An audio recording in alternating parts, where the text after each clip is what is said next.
Hey guys, welcome to my channel. আমি মহারাজার। এখন আমরা কথা বলবো যে জিদ্দা মুম্বাই চলে গেল, রীতিমতো জিদ্দা মুম্বাই ঢুকছে, বলিউডে ঢুকছে আর কি। অ্যাকচুয়ালি যে খবরটা যেরকমভাবে সার্কুলেটেড হচ্ছে সোশ্যাল মিডিয়াতে, সেটার ভিতরে একটা জিনিস খুব বেশি করে শোনা যাচ্ছে। কেউ বলে বিপ্লবী, কেউ বলে ডাকাত। এই সিনেমার ডাবিং কমপ্লিট হয়েছে নাকি প্রায় প্রায়, এবং এই সিনেমার শুটিংও কমপ্লিট হয়ে গেছে। এবং সেটা কিন্তু লাস্ট একটা গান দিয়ে শুটিং শেষ হয়েছে, এবং যেখানে নাকি জিদ্দাকেও আমরা যে গানটার ভিতরে দেখতে পারবো, it is a item song kind of song. এবং সেটা কেউ বলে বিপ্লবী, কেউ বলে ডাকাত থেকেই হচ্ছে, এবং সেটা অলরেডি ভারতলক্ষ্মী স্টুডিওতে শুটিংও হয়ে গেছে। ঠিক আছে, এবং সেই দিনকেই নাকি রাত্রিবেলা জিদ্দা বেরিয়ে গিয়েছেন মুম্বাইয়ের উদ্দেশ্যে। জিদ্দা মুম্বাইতে একটা মানে অনেকগুলো প্রজেক্ট নিয়ে কথা হচ্ছিল।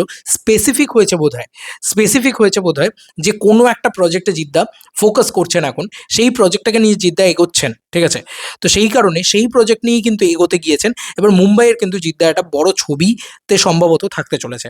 এবার আমার যেটা মনে হচ্ছে, রুদ্র বলে যে ছবিটাকে নিয়ে এত কথা হচ্ছে, যেটা পথিকৃৎ বাসুর ছবি, যেটাকে নিয়ে এত বেশি করে হাউচাউ হচ্ছে, মিডিয়াজও লিখছে পথিকৃৎ বাসু বলে কথা, স্বাভাবিক বিষয়।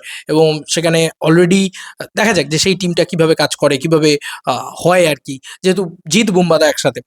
তো এটা একটা বাংলা ছবি, এবং তার সঙ্গে সঙ্গে জিদ্দার সোলো হিরো, যেটাতে অনুপম খের অনেকদিন আগে ছবি তুলেছিল, মনে আছে? তো সেই ছবির সেখানেও কিন্তু মনে হচ্ছে যে জিদ্দা একটা বড়সড় কোনো হিন্দি ছবি করছে। এবার হিন্দি ছবি কিন্তু চিরকাল আমি বলেছি টাইম অনেক বেশি নেয়। ওরা টাইম বেশি নেয়, ওরা শুটিংয়ের টাইম বেশি, ওদের প্রমোশনের টাইম বেশি, ওদের সব কিছু বড় সড়ো। তো ওদের বড় সড়ো করতে করতে ওদের একটা ছবি করতে মানে করা মানে কিন্তু ১ বছর পুরো পাক্কা আছে ওর ভিতরে ঢুকে যাওয়া।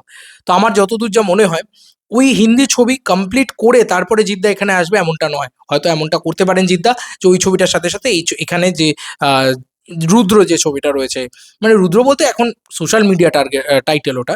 তো দেখা যাক যে সেই ছবিটার অ্যানাউন্সমেন্ট হয় নাকি, কিছু হয় নাকি ঈদের দিন। জিৎ বুম্বাদার যে ছবিটা রয়েছে, সেই ছবিটার হয়তো কাজ এখানে হতে পারে আর কি। এখানে ভিতরে কাজও চলবে। এবং দেখো, ওই ছবিটা বললেই তো ওই ছবিটা হয়ে যাবে না। ওরকম দুটো সুপারস্টারকে এক করা মানে হচ্ছে ভাই অনেক স্ক্রিপ্টিংয়ের বসতে হবে, এ করতে হবে, অনেক কিছু করতে হবে। সেই সময় জিদ্দা কিন্তু ওখানে স্ক্রিপ্টিংয়ে বসছে, যাতে ওখানে কাজটা এগোয়। কারণ ওখানে কিন্তু অনেক সময় নিয়ে কাজ হয়। বম্বেতে কিন্তু সময় নিয়ে কাজ হয়, অনেক বেশি ওয়ার্ক স্কেডিউলে কাজ হয়, অনেক বেশি বড়সড়ভাবে কাজ হয়। তো জিদ্দার একটা বম্বে প্রজেক্ট আসছে, যেখানে জিদ্দার লিড হিরো সম্ভবত, এবং সেটা জিদ্দা ৫টা ছবির থেকে হয়তো মানে বেছে বুছে একটা ছবিকে নিয়ে আসতে পেরেছে। যে কারণেই কিন্তু এত বড় কথাটা উঠছে। এবার দেখা যাক যে সেই ছবির অ্যানাউন্সমেন্ট কবে হয়। কিন্তু জিদ্দা কিন্তু ওখানে তো ফ্ল্যাট-ট্যাট ইত্যাদি কিনেইছে, মানে ফ্ল্যাট বোধহয় বাড়ি, ফ্ল্যাট বা বাড়ি এরকম কিছু, মানে ওখানে থাকার ব্যবস্থা করেছেন জিদ্দা। সেই কারণে ওখানে বারংবার যাতায়াত করতে হচ্ছে জিদ্দাকে, কারণ মুম্বাইয়ের প্রজেক্ট নিয়ে কথা চলছে।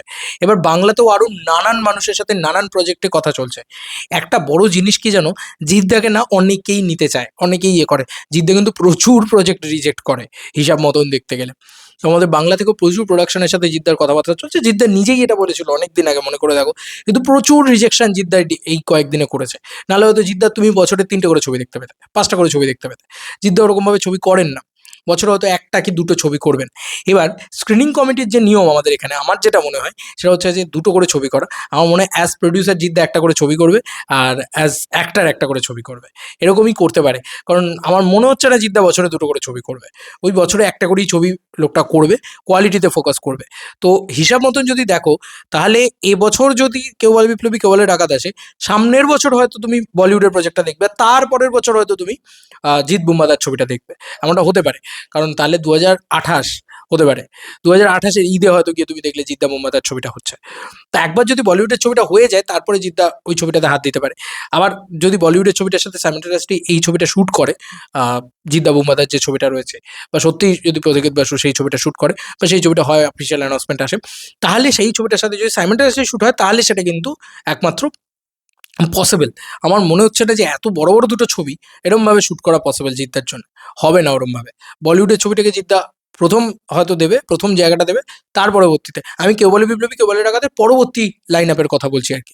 এবার একটা জিনিস দেখো, জিদ্দার পরবর্তী লাইন আপ কখনো জানাই যায় না। ঠিক আছে, এক্ষেত্রে কিন্তু জানা যাচ্ছে, এটা খুব আনন্দের বিষয় যে অনেক কিছু উঠে আসছে। ঠিক আছে, যাই হোক, জিদ্দা প্রচুর বোম্বেতে যাতায়াত করছেন। আহ, এসে আচমকাই কাঁপাবো মুম্বাই। একটা বম্বে থেকে যদি একটা ম্যাসিভ হিট ফিট দিয়ে আসে না, এখানে আলাদাই দর বেড়ে যায় ভাই। যে কোনো লোক ভাই বেঙ্গলে দারুণ অভিনয় করে, দুর্দান্ত ইয়ে করে, সব কিছু বলছে, বাট বম্বে থেকে একবার হিট দিয়ে এলে ব্যাস গল্পই আলাদা হয়ে গেল ভাই।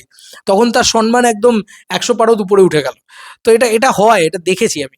তো যাই হোক, দেখা যাক কি হয়।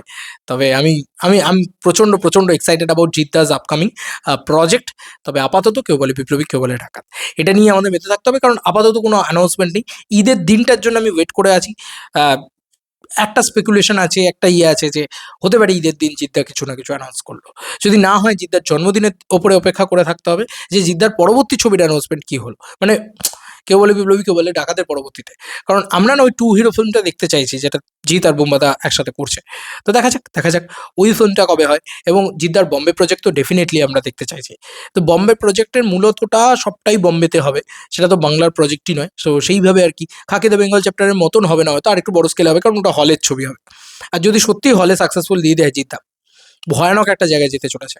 ভয়ানক একটা, অ্যাকিউরেটলি একটা প্যান ইন্ডিয়া, মানে মিঠুন চক্রবর্তীর পর কিন্তু one and only the name Jeet দা, যে নামটা কিন্তু Jeet the name, this is not a name, this a pan India brand হয়ে যাবে। ইয়েস, যে বাংলা ছবিও দাপিয়ে করতে পারে, হিন্দি ছবিও দাপিয়ে করতে পারে। আমার মনে হচ্ছে জিদ্দার টার্গেটটা সেরকমই, এবার জিদ্দা সেটাই করে ছাড়বে আর কি। দেখা যাক। বম্বে মার্কেটে জিদ্দার হোল্ড অনেক অনেক স্ট্রং। তো দেখা যাক কি হয়। গেটি গ্যালাক্সি হোক বা মারাঠা মন্দির, এই লোকটা কিন্তু হাউসফুল দিয়ে দেখিয়েছে গুরু। এই লোকটা কিন্তু হাউসফুল দিয়ে দেখিয়েছে। এবং হিন্দিতে কি লেভেলের যে বাজ হয়েছিল চেঙ্গিজের সময়, আমরা দেখেছি। যাই হোক, চলো বন্ধুরা, নতুন কোনো ভিডিওতে দেখা হবে। বাই।